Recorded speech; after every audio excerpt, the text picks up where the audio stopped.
The scratch test of the Samsung Galaxy M21 will give you a good idea about the quality of this Corning tempered glass protection provided by Samsung and prove whether it is genuine Corning glass or not.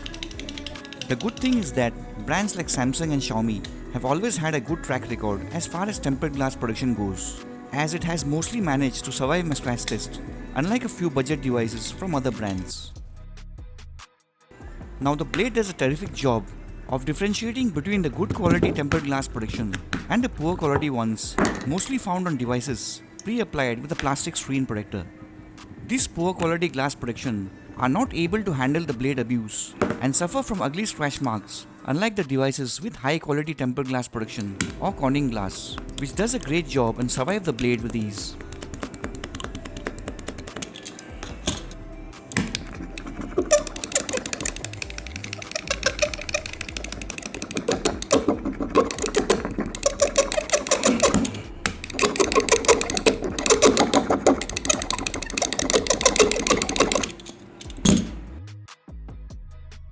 As expected from a Samsung device, the Galaxy M21 manages to pass my scratch test due to the presence of genuine Corning glass protection. The Samsung Galaxy M21 had started selling in the month of March and we had placed the order for it as usual for our review for you guys. But due to the present ongoing situation and lockdown, the order had got auto-cancelled from Amazon itself, which was beyond our control. But fortunately, due to some restrictions being lifted in green zones, we are now able to order non-essential goods.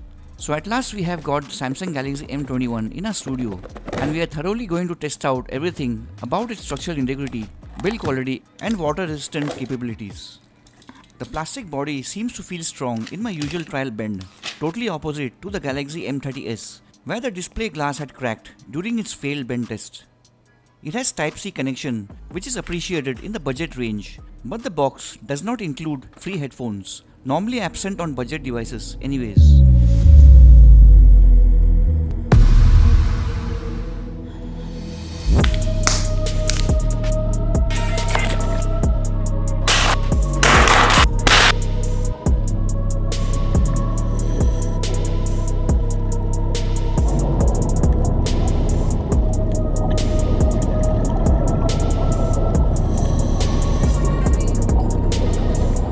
Continuing with the water tests on the Samsung Galaxy M21 to know how it reacts to different scenarios of water abuse.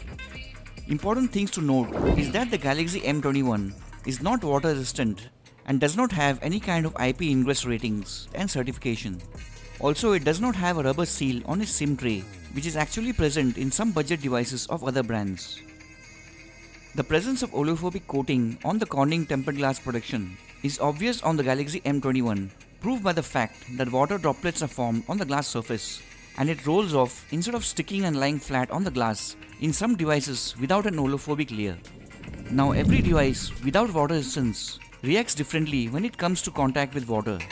Like the Redmi Note 8 had suffered from a blank screen issue during the light splashing round itself due to motherboard damage, or the Zenfone 5Z which suffered severe display damage after heavy drenching. But the most common effect of water is the distortion of sound and low loudness from the external speaker, which can last for a few harmless seconds, or it may last for a long time and can permanently damage the sound or the display unit. And Samsung devices have not really done well in this regard. The Galaxy M31, if you remember, had started showing signs of the touchscreen in the process of damage before even reaching the light splashing round.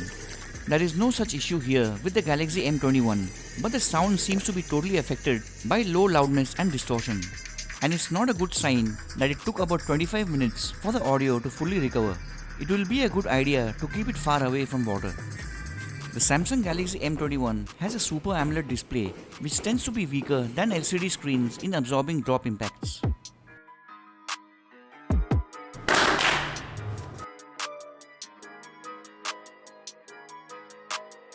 The Galaxy M21 has managed to survive the first bottom side drop from pocket height without any signs of damage.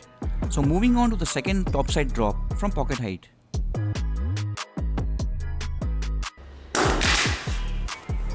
Again, no visible signs of damage, dents or glass shatter to the body or display. Next, dropping the M21 with the 48 megapixel triple cameras facing down from pocket height.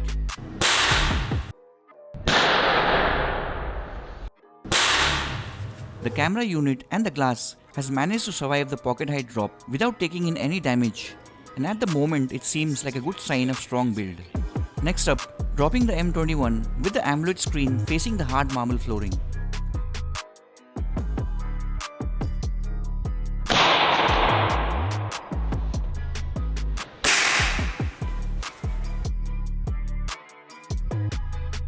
Fortunately, it also survives this dangerous drop with no cracks or shatter as yet to the AMOLED display. We are performing the drop test of the Samsung Galaxy M21 on hard marble flooring from the bottom and top sides, and then the back side and display screen side angles. Some devices like the Poco X2 or Realme C3 have survived, and the Realme 6 Pro also survived, but did suffer from shatter on its Corning glass back, while the Galaxy A70s had suffered complete and permanent AMOLED damage from 6 feet even with the protection on. So let's continue with the rest of the drop test of the Samsung M21 from different angles, this time increasing the height to 1.6 meter drops.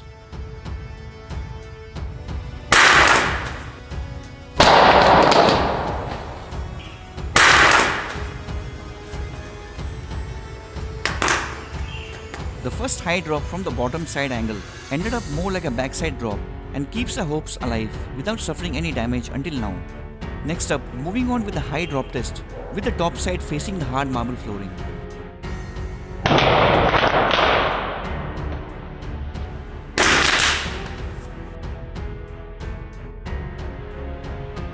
Absolutely fine after 6 drops. It is a surprise that AMOLED display is still holding up from the devastating drop impacts. Next up, turning on video recording for the high drop test with the camera unit side facing down.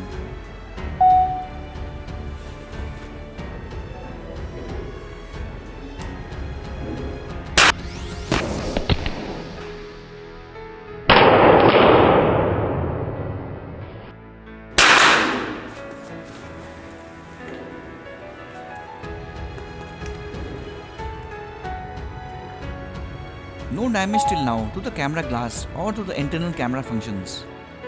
Let's continue now to the moment of truth, the final high drop with the AMOLED display facing down.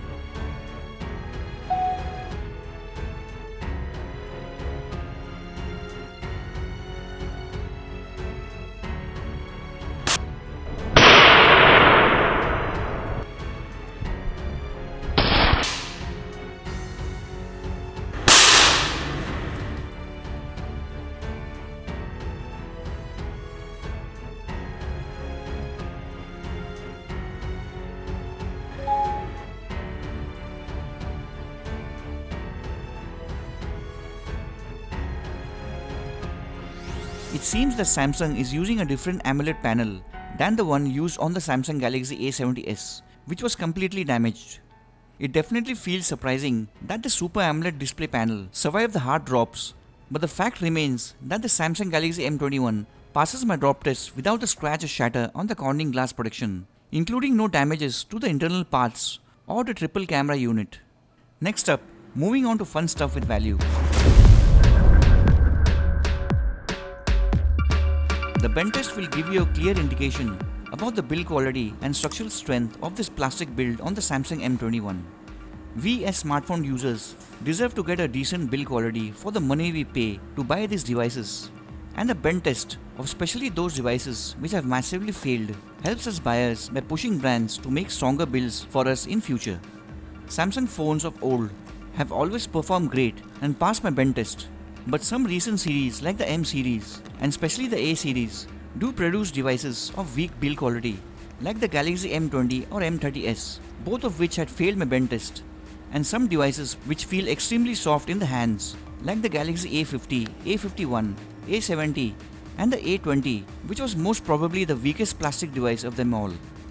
On the other hand, the Galaxy M31 was a significant improvement in build quality and had no trouble passing my bend test.